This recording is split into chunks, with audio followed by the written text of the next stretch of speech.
Hi, and welcome to the Working Differently in Extension podcast. I'm Bob Birch. Great to have you along today. Our guest today is Jim Isleib. Jim is the Upper Peninsula crop production educator for Michigan State University Extension. We're going to be talking about reaching out to beginning farmers through webinars, and Jim has got some experience in that. Jim, welcome to the podcast. Thanks very much. I'm excited to talk to you about it. So let's start off talking about the Beginning Farmer webinar series. Can you tell our listeners a little bit about the webinar series? It's an effort that kind of initiated as a regional program here in the Upper Peninsula. We have 15 counties, small and scattered agriculture, and we tacked on some webinars to extend our outreach a little from some live programs in 2012, 3 of them. And those went quite well. So me and my colleagues up here decided that we would do a little more of this. We expanded to 5 webinars the next year. And we got quite a bit of interest and participation from counties in lower Michigan, where there's a lot more people, a lot more farming. And then the last 2 years, 2014 and 2015, we saw the light and we expanded this to be a statewide program. We recruited a lot of our extension colleagues to be presenters, formed a committee, and away we went. We did 12 webinars in the winter of 2014, and we did 20 this last winter, with outreach that has included hundreds of people each of the last couple of years. From most of the counties in Michigan had participation. We did charge for the programs, and it's been quite successful. It hasn't been, we have some folks on our team who say we gotta plan this out. We gotta have a curriculum, and it needs to be more structured and more organized. Because up to this point, it's been pretty much an invitation goes out to our extension colleagues and say, do you have a topic that you think would fit in this venue? And then our committee looks them over, and I don't think we've turned anybody away yet. I can see maybe some point to having things structured a little more, but it's been kind of a shotgun approach, everything from business development topics to local food topics to farm equipment and everything in between. So the original motivation was geographical in nature, sort of, because of the remoteness of the area.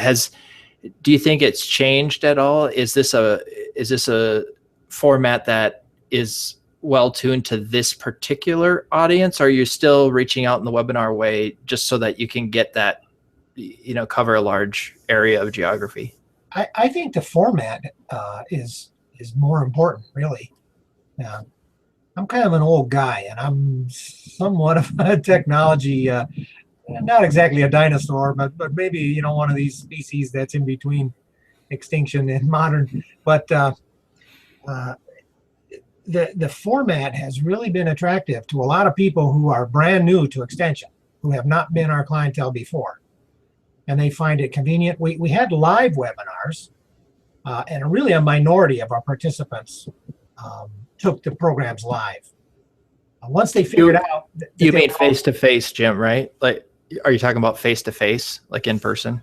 No, I'm talking about a live webinar. Oh, okay. I'm sorry. Misunderstood. Yeah. The last couple of years, we did live webinars in the evenings, 2-hour programs, pretty long for a webinar. And then we recorded them, and as soon as the program was done, we would clean up those recordings a little bit, get any dead time trimmed off, and then put the recordings or pretty much email the link to the recordings out to everyone who was registered. And I think most of our people viewed them that way. As the recordings? Yeah. Yeah. I think there's a real advantage to taking them live because you have an opportunity to interact. But and participate in polls. We did some evaluation stuff, and we did some polls just to kind of get a feel for who was tuned in, if you will, to the webinar. And those were really useful for the presenters, and I think the participants too. I want to ask you about some of what you learned from the surveys. And maybe I should just ask the question, what surprised you in the surveys? You sent out surveys to the participants for 2015, right? And We did. were there things in there that were surprising to you? Not particularly. I guess I was a little bit surprised by the connectivity issues that people had. I wasn't real surprised because if anybody's going to have a connectivity issue, it's likely to be me. but we did find that people got to have pretty good connections, and many of our participants were not very savvy about that aspect. So there wasn't a lot of surprises in that evaluation. We got a reasonable response. I think I got the numbers right handy here. We had 198 participants, and we received feedback from 65 of them. So that was pretty fair for an online survey. And people's level of satisfaction was pretty good, really. So we were content with that at this point. Well, are there things that you mentioned more of a structured curriculum, but were there things that you're thinking about changing based on what you heard back from the survey? Yes. One of the things that I'm considering, and I've kind of evolved into a facilitative leadership role with this whole statewide effort over the last 4 years. And we've done these things live, but people seem to be pretty happy just with the accessibility of the recordings. So I'm thinking about putting it to our planning committee. Should we maybe do these as recorded webinars and get them posted, and be content with that? Because the business of doing live webinars, 1 or 2 a week through months of time, it gets a little wearing on me and the others who are kind of responsible for them. And we just, you set up these webinars, and then you get last minute registrations. Mm-hmm. That's very different from live, a live program, where I'm real used to doing registration for a live program. You register by such and such a date, send us your check. We have a cutoff date at which point you won't get a refund, etc. But with this, just because of the nature of the platform, people are accustomed to doing stuff at the last minute online. And then they have these connection problems, and then they call you on the phone when you're supposed to be starting to MC or present. You're trying to deal with problems, and I'm ready to give it a try without the live aspect, and maybe not charge for them. We did charge. For example, this last year, from January through April, we had 20 webinars, and we charged $10 each for them, and we got. I think we had 79 people signed up for all 20. We gave them a half price deal. So for 20 webinars, it was $100. And the program did bring in some money. I think I told you I wasn't going to bring that up, but no, that's okay. I think it's interesting to talk about, because I think a lot of extension educators go through that decision process, charge or not charge. And it's one thing if you have some costs at your end, whether you're providing, food to practice a recipe in a food nutrition webinar, something like that. But in this case, what was the thinking behind charging for webinars? We had a lot of discussion about it, and one of the key things was the concept that the program has value, and that the participants should pay a small fee. I got a little feedback. It's funny, and at least with my personality, you get 90 or 95% of your people are happy, and there's 1 out of 20 that makes a real negative comment. That's a thing that sticks in your throat. I did get a little feedback. I'm not accustomed to paying for these. I can go on eExtension and get free webinars, and I understand that, but that was one thing that we felt that charging a small amount for the program, and since I was in charge of the registration overall through the Michigan State University Events Management Program and online registration. If people let me know that they couldn't afford it or whatever, I could waive their fee. And I did a considerable amount of that. We didn't advertise that, but maybe should have. Mm-hmm. So it was the thought was just that we want the user to perceive that there's value in it, or was there any talk about then we know they'll show up? I know that's something that comes up when we talk about charging for things. It's like if someone's got some money on the line, they'll actually show up for the thing. Yeah, we discussed that too. But I think the perception of value was maybe even more important. And then the fact that people didn't show up, we'd have a registration, including those 79 that signed up for every webinar. Not if they attended 11 of them, then they were getting them at a discount price. Right. You do the math. So we saw a real minority of people who were registered and paid, who signed up, who attended, logged on and attended the webinar live.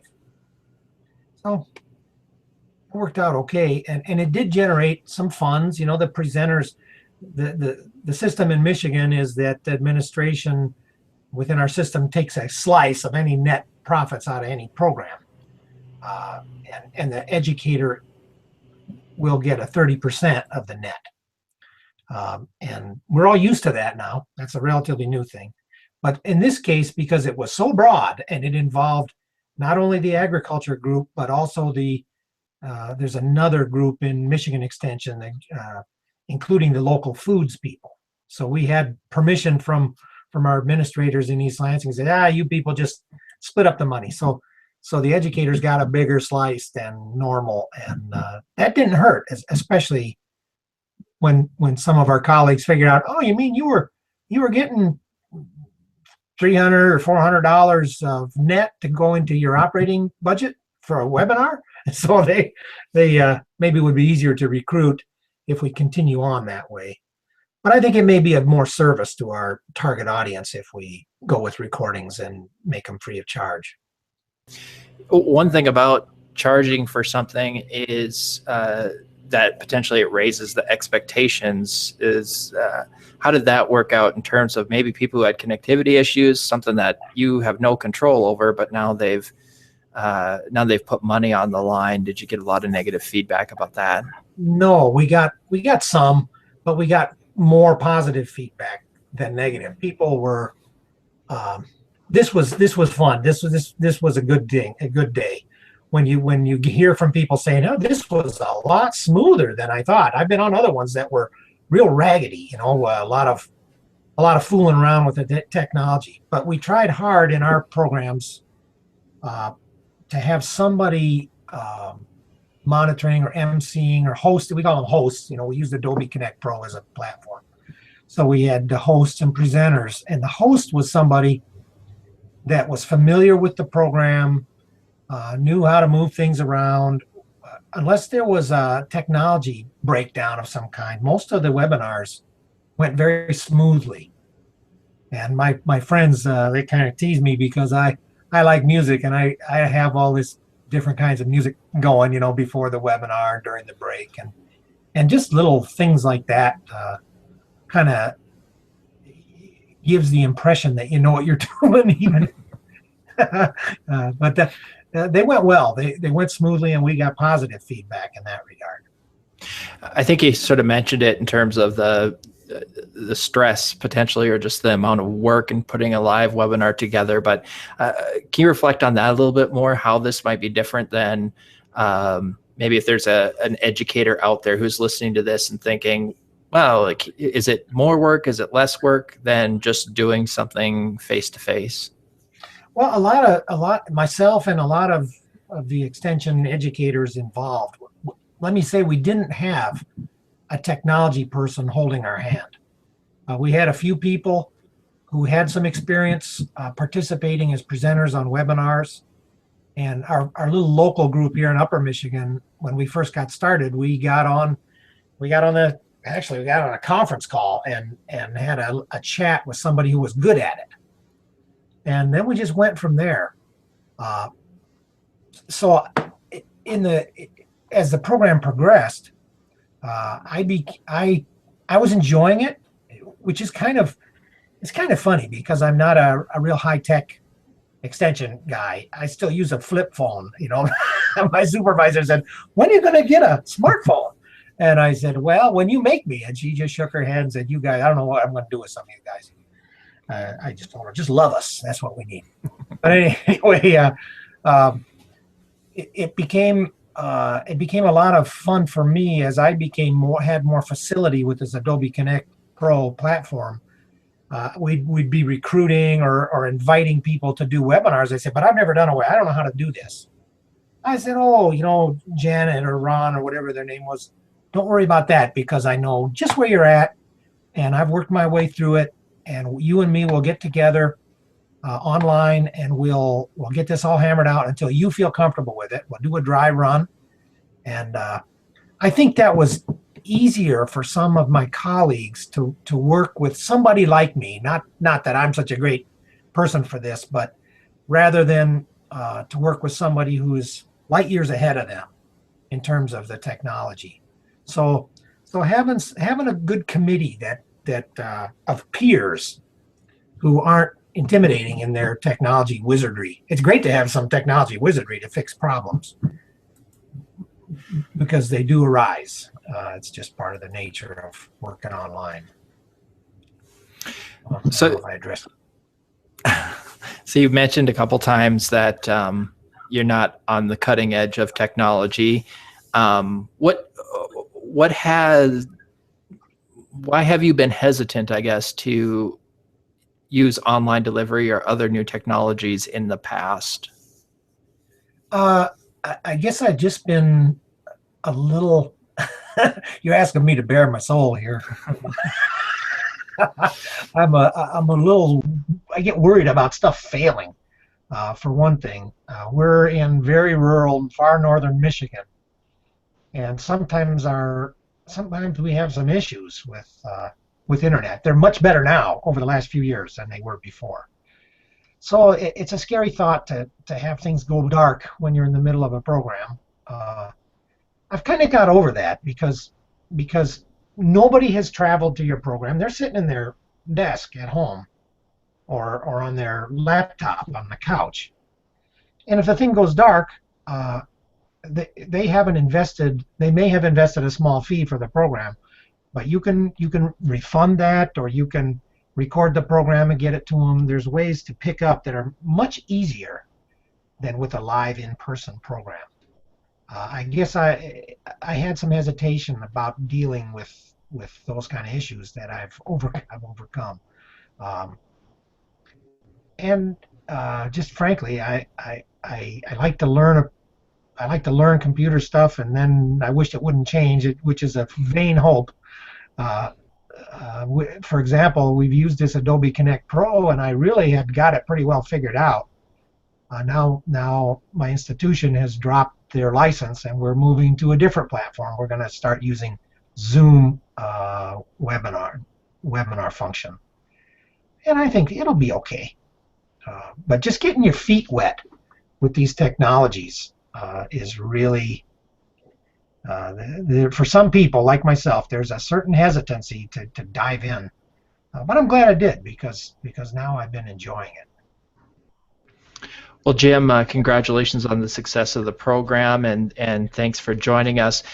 We're joined now by Jamie Sager from the Education Technology Learning Network to get us caught up on what's going on with EdTech. Jamie, welcome to the podcast. Thanks. So, what's new, I guess? Tweet up for EdTech Learning Network. Last week seemed to go well. It was the 1-year anniversary of the Learning Network. Is that right? Yeah. Actually, we had one of our largest groups of people joining the tweet up that we've had during the first year. So it was a lot of fun.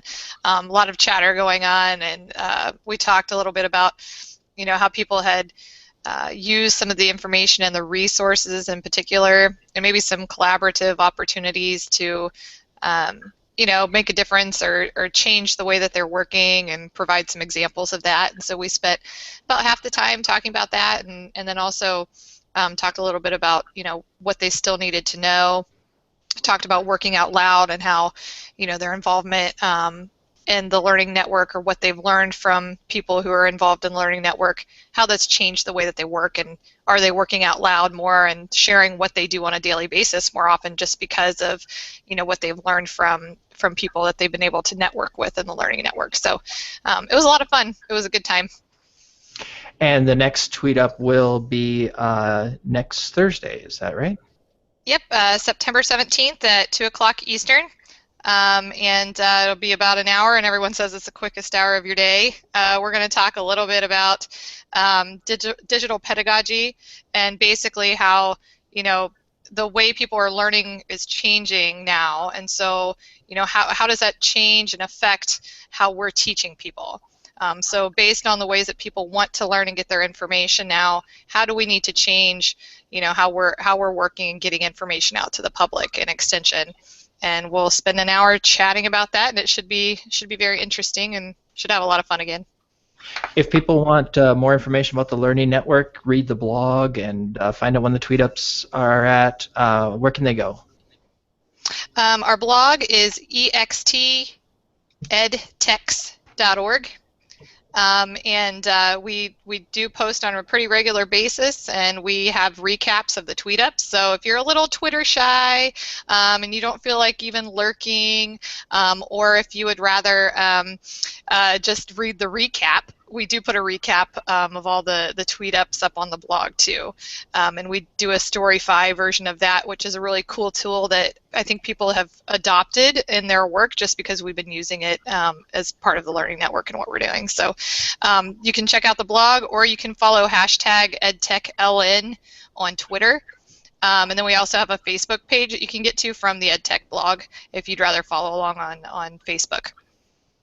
All right, great. Thanks, Jamie. And thanks to Jim Isleib. Again, Jim is the Upper Peninsula Crop Production Educator with Michigan State University Extension, and he has been talking about his Beginning Farmer webinar series. Thanks for joining us, Jim. No, you're very welcome. You've been listening to the Working Differently in Extension podcast. I'm Bob Birch. Please check us out on Twitter. The Working Differently in Extension podcast can be found at WDNEXT, and we are also on SoundCloud, soundcloud.com/workingdifferently. Thanks again for joining us, and have a great day.